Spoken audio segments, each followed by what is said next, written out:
The time is about 20 minutes before noon on the 12th day of November 2007. We've just left a ceremony commemorating Veterans Day.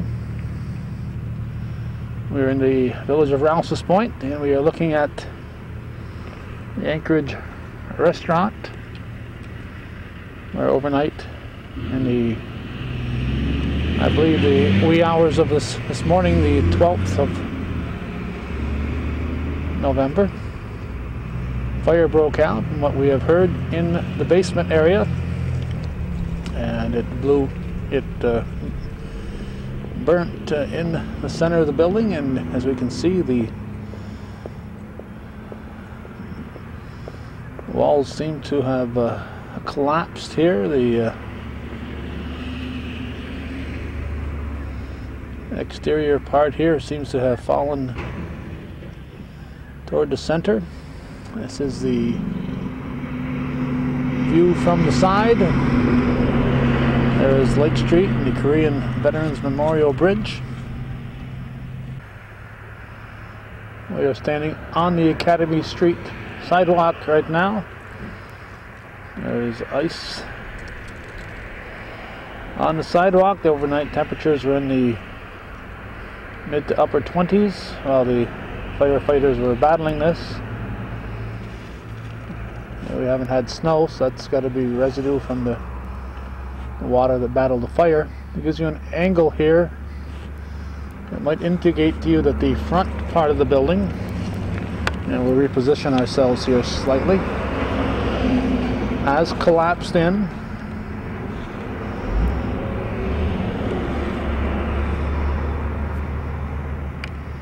Hometown Cable was here during the early part of the construction of this facility, doing a story on the former Anchorage building that stood here for so many years and was destroyed in a fire, I believe about 14 years ago as we're taping this. As you can see, the front portion of the building has collapsed in. I would imagine whatever support the roof was providing was burnt out, and that's what caused that to collapse backwards. So obviously would have been a very different I should say difficult situation. I believe they were not able to get personnel safely inside the structure here, and you can see why with the situation as it is here with the front of the building collapsing backwards.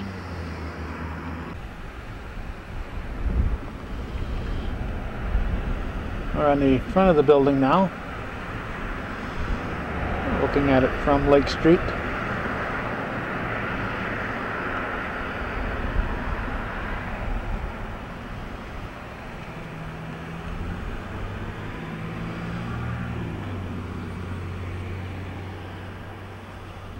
Yeah, we can see the buckled roof from this angle.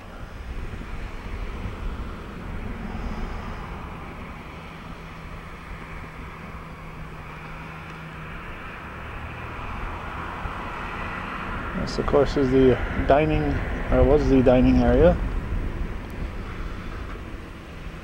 That nice view on Lake Champlain.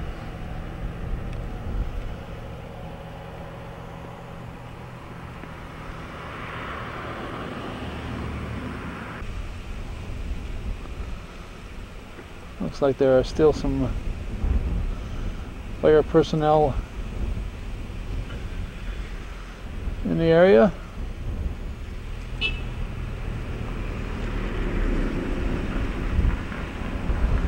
Not sure if we'll have anybody that we can talk with. So we'll pass that along, and if anybody has any video footage of this that they'd like to share with the North Country, we'd be willing to pass that along also.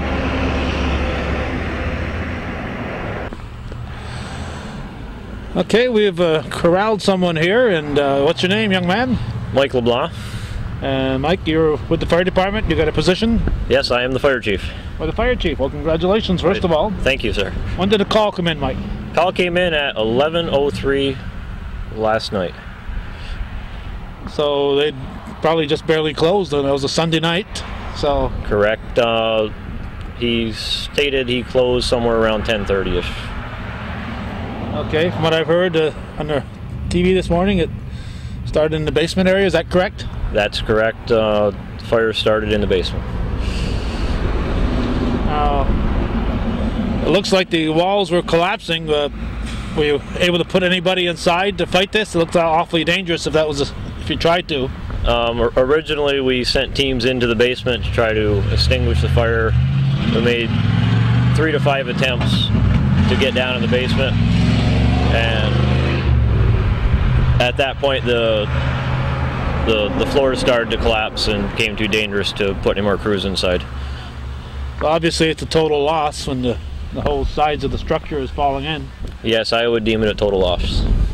Okay, how was the fire discovered? Passerby called it in on their cell phone.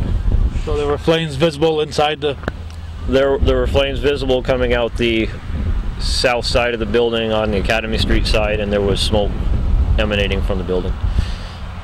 Okay, anytime there's a major structure fire like this, I'm sure there's investigations as to the cause. Have you established the cause yet, or are you still investigating? The cause is undetermined at this time. Clinton County Cause and Origin team was called in. We had 5 investigators here last night, and at this point they have not determined the cause other than origin in the basement. Okay. How many departments, Andy? How many departments were here assisting you? Oh, we had a minimum of 10 departments. We had Rouse's Point, Champlain, Rescue Hose 5, Morris Fire Department, Chazy Fire Department, Alberg Fire Department, Isle of Mont Fire Department, both out of Vermont, and the St. Paul and Lacole Fire Departments out of Quebec. We had Hemingford out of Quebec standing by in Champlain. We also had Beekman Town Fire Department on the scene here. Okay, at what time did you kind of say you've done all you can with it? When did you send the firemen home? Our trucks were reported back in service around 7:35 this morning. And have you been here since last evening? I was home for about an hour, and we came back for a minor rekindle about an hour or so ago. Okay, how's that rekindle discovered? Is somebody monitoring the situation, or how does that happen that you know about it? The owner lives on the premises in the hotel part, and he called that in. And okay, it's no longer owned by the Bosley family? No, it's not. Do you know the owner's name? And that question reminded Mike that he'd forgot his clipboard over here, so before he forgets it again, he's going to pick that up and come back and talk to us for another few seconds here. Okay, you almost forgot your clipboard here, but you have your clipboard now. But I'll get back to my question. Do you know the owner's name, Mike? Yes, Mr. Patel is the new owner of the building.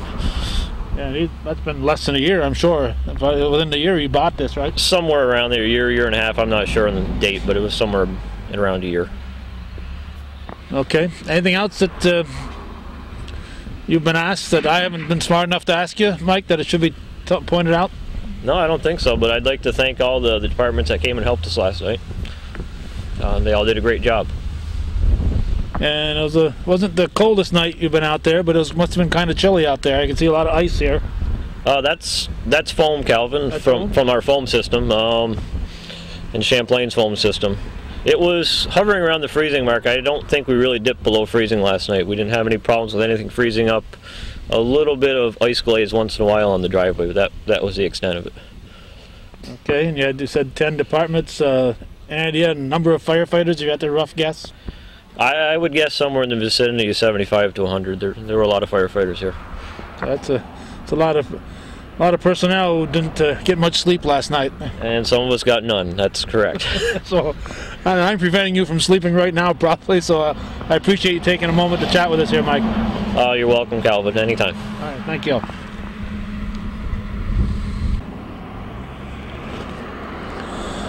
One final look There is a, I don't think we mentioned it on camera yet, there's another side bar to all this. Lacole was held up, I think it was Lacole Fire Department was held up for several minutes, quite a few minutes at the border trying to cross to fight this fire, and we support our Homeland Security people 100%, but I think we may find out this time that whoever was at that crossing may have unnecessarily delayed the Lacole's response here, so that's something that we'll be hearing about more in the days to come. In the meantime, it looks like a total loss for the Anchorage, and hopefully the owners, Mr. Patel, will see fit to rebuild again.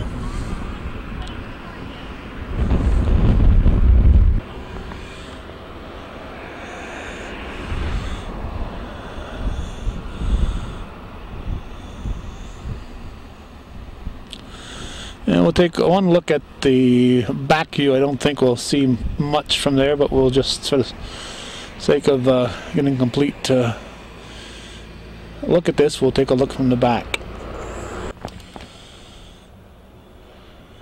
And this is the rear view looking in an easterly direction.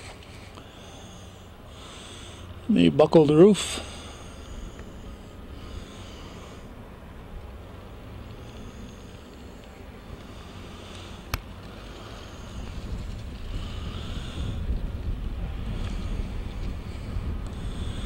That'll wrap it up. Look at the Anchorage building. If there's anybody out there who has, once again, video footage that they'd like to share with the community. I remember back with the fire at the Hotel Holland, Jack Favreau came forth with some video footage. And we appreciated that. And anybody has any video footage of this that they'd like to share, we'd be more than willing to pass it along to let the community see our firemen in action, firemen and women.